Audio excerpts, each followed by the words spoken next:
Koinpot. What's going on, everybody?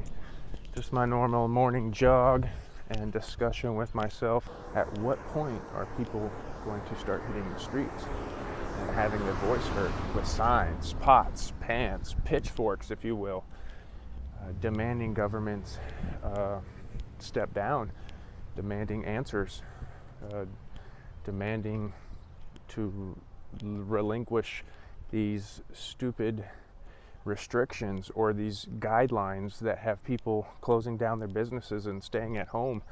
Unemployment rate skyrocketed over 500%. 7 million people have filed for unemployment, and businesses are tanking. I mean, at what point do people start hitting the street?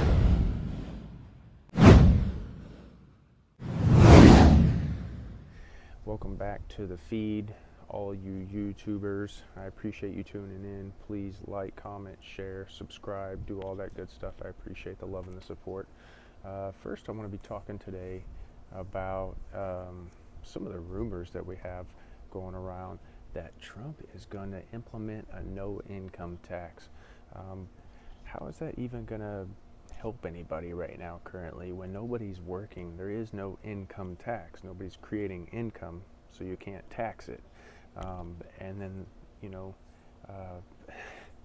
isn't unemployment a tax? So all these people who filed for unemployment, there's a record 7 million people who have done so, and that's a tax on the people. So rumors of the no income tax makes no sense at all. Even if they did do it, if people praise Trump, that's not a good thing at all.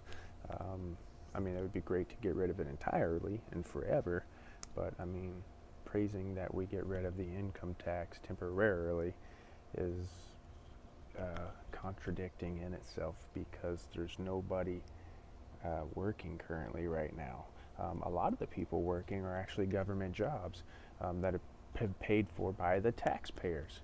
Isn't that convenient? So the middle class is going to get sucked dry.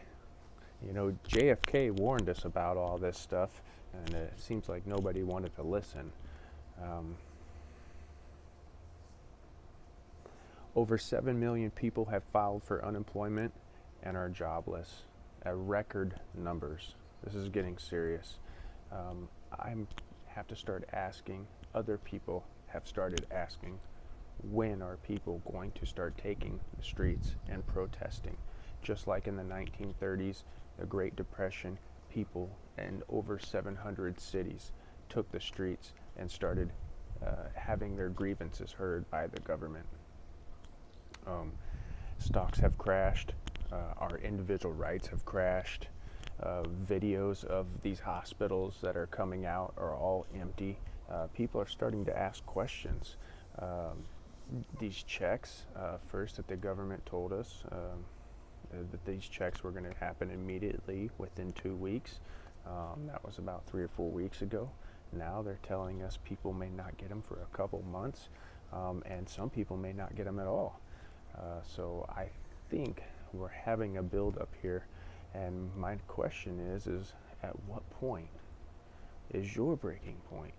You know, how a lot of people aren't feeling this right now because maybe you got your last couple paychecks and you think there's maybe you just got your income tax check and that's going to last you a little bit, but sooner or later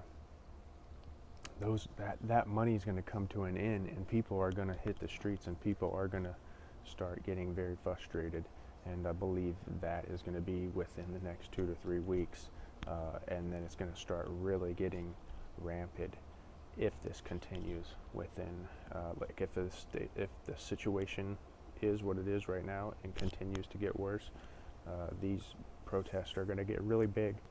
So my question, and many other people have the same question, is when is your breaking point? And at what point are you going to head out into the streets with your pots, your pans, and your signs and your pitchforks to demonstrate that you too are frustrated, you too are mad at this current situation, and something needs to change? People are going to start regressing their grievances. People are going to start asking and demanding the government resignation, and people step down, and they're going to start demanding for more answers and more transparency, and the government never seems to get it. And just like back in the Depression in the 1930s, if you go back and do the research, you will see that back then they have influencers, people who had followings and influenced people to go along with what was happening. While FDR became a hero to the common man, he also got the support of the middle-class housewife. Now that the federal government and the whole country realizes that consumer prosperity is the best policy, we must rid ourselves of the fear of fear. And we must cooperate with our great president under the Blue Eagle and his plan to the fullest extent of our power. We must not fail it. Father Coughlin, the radio priest, with an audience of millions, added his support.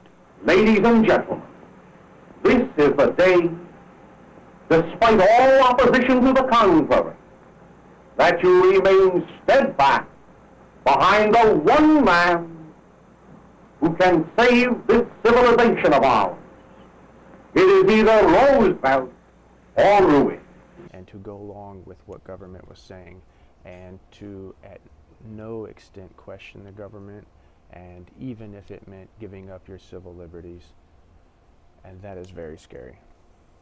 We are basically repeating history again.